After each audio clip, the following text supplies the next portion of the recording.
packet in Unit 2 is creating equations. And so this is something you should have done in 8th grade, is taken a word problem and written an equation and given the information in the word problem. Before we do that, we are going to review some vocabulary that's going to be essential for your understanding of creating equations.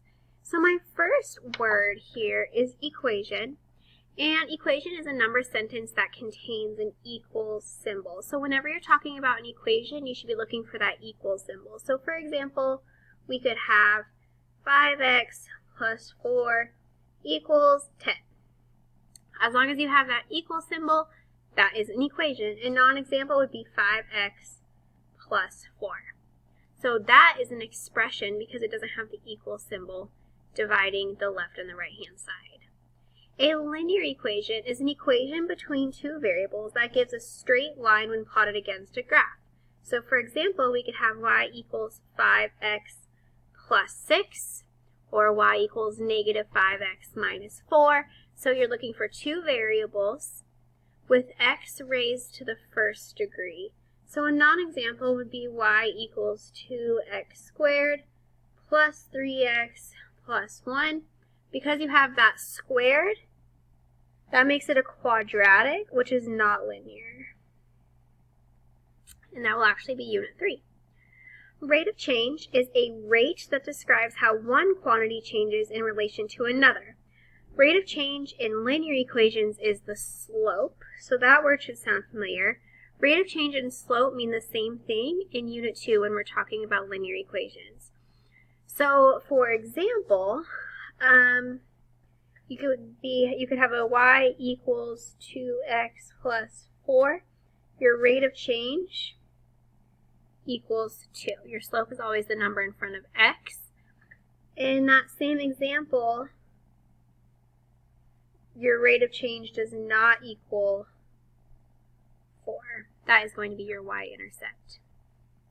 Your constant term is a term in an algebraic expression that has a value that is constant or cannot change. So that's going to be just a number. So y equals 2x plus 4. My constant is 4. So 4 is a constant. It does not have a variable. In the same example, y equals 2x plus 4. 2x is not constant because x can change. An inequality, we just talked about that last class, is any mathematical sentence that,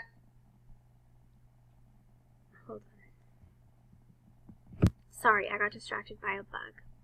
So an inequality is a mathematical sentence that contains the symbols greater than or equal to, or greater than or equal to. So in packet 2, we talked about those inequality symbols. So for example, you could have y is less than 5x plus 1. A non-example would be y equals 5x plus 1. So remember, your inequality symbols are less than or equal to, or greater than or equal to.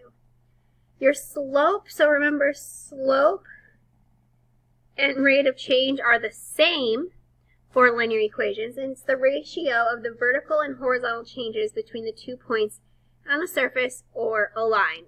So it's going to be your change in y, or your change in your up and down, divided by your change in x, which we say is the same thing as rise over run.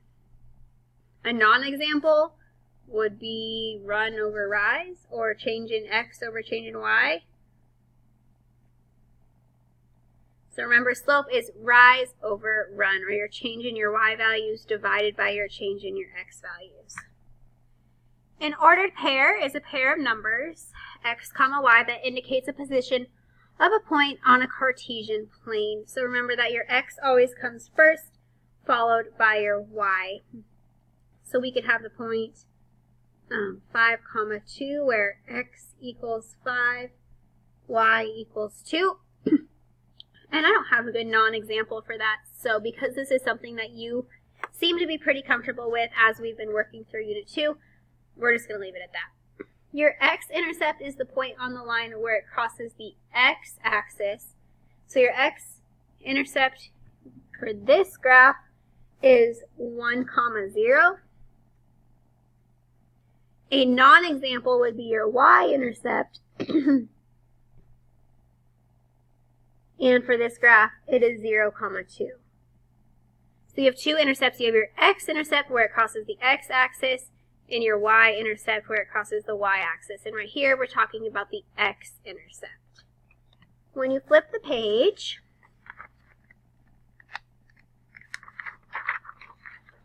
we have 3 more vocabulary words. And one of them we just talked about.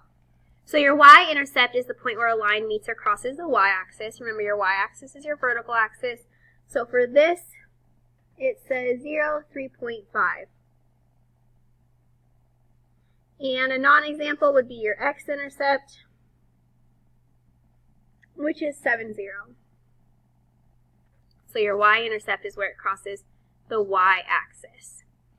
Independent variable and dependent variable we talked about when we talked about the Georgia Power case study. So the independent variable, a variable often denoted by x, whose variation does not depend on that of another, so it's often time.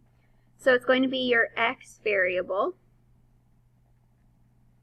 And then your dependent variable is a variable often denoted by y, whose value depends on that of another. So I'm just going to say that's your y variable. And we got good practice with that, again, a couple classes ago when we were doing the analyzing graphs. So choosing the form. So there's 2 different types of equations you can write when you're given a word problem. The first form you use if the word problem has one rate of change or one slope. You're going to use slope-intercept form. If the word problem has 2 rates, you're going to use standard form.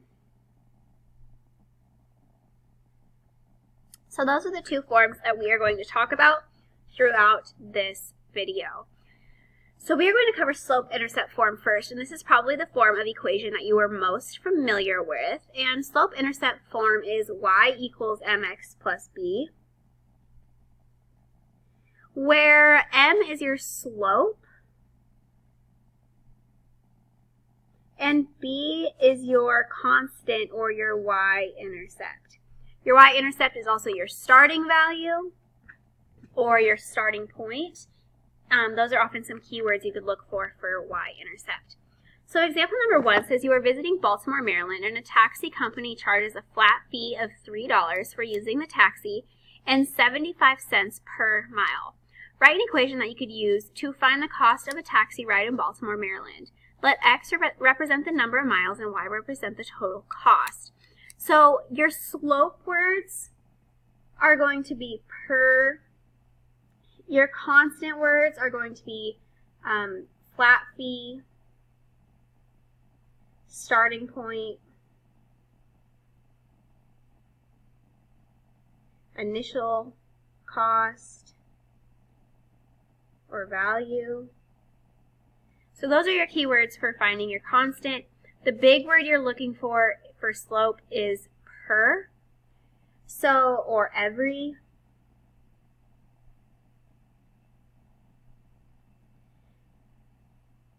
or each. So those are the words that you're going to be looking for slope.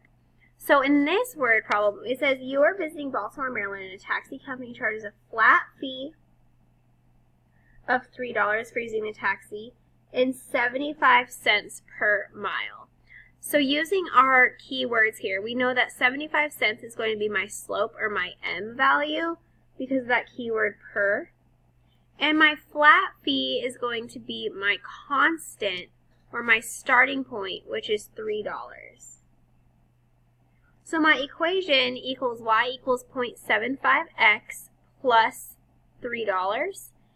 And that makes sense because for every mile, my price is going to go up 75 cents. And even if I didn't drive any miles, it would still be $3 because that's a flat fee.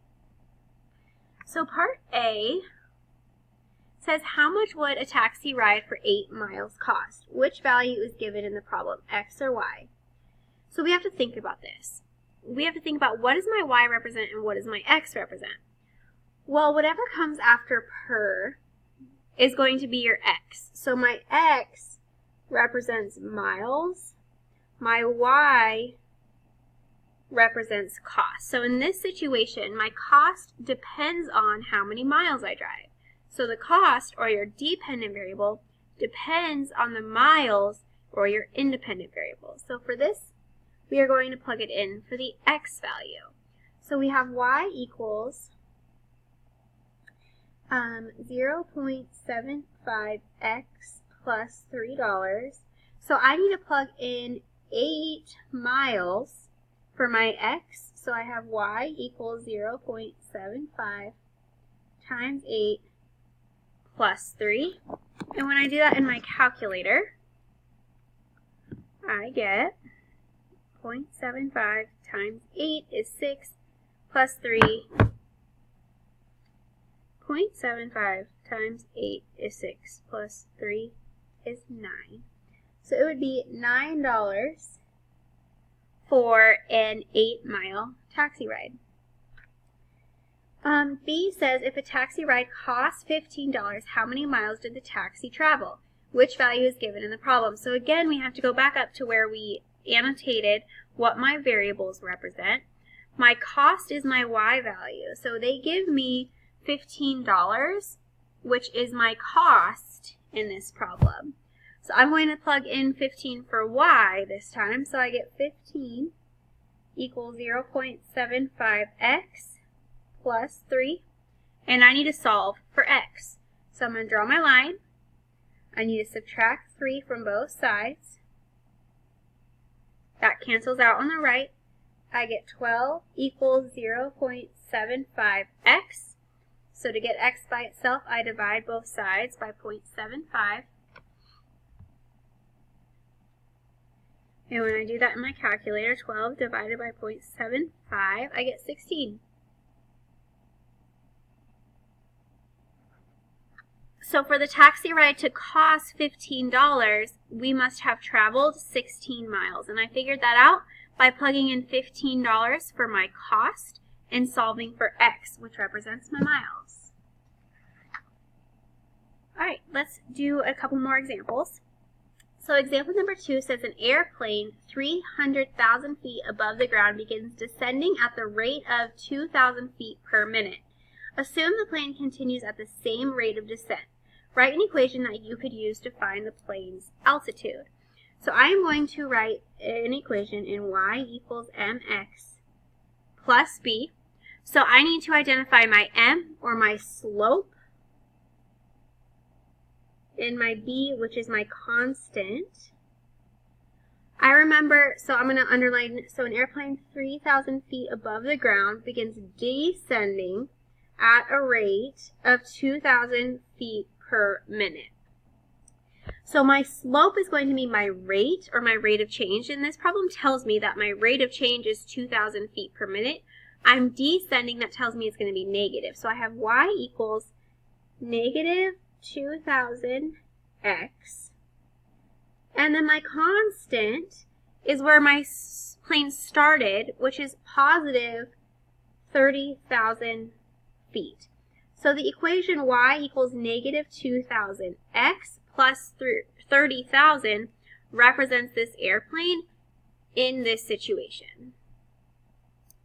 Let's go through one more example. So example number 3 says Paul opens a savings account with $350. He saves $150 per month.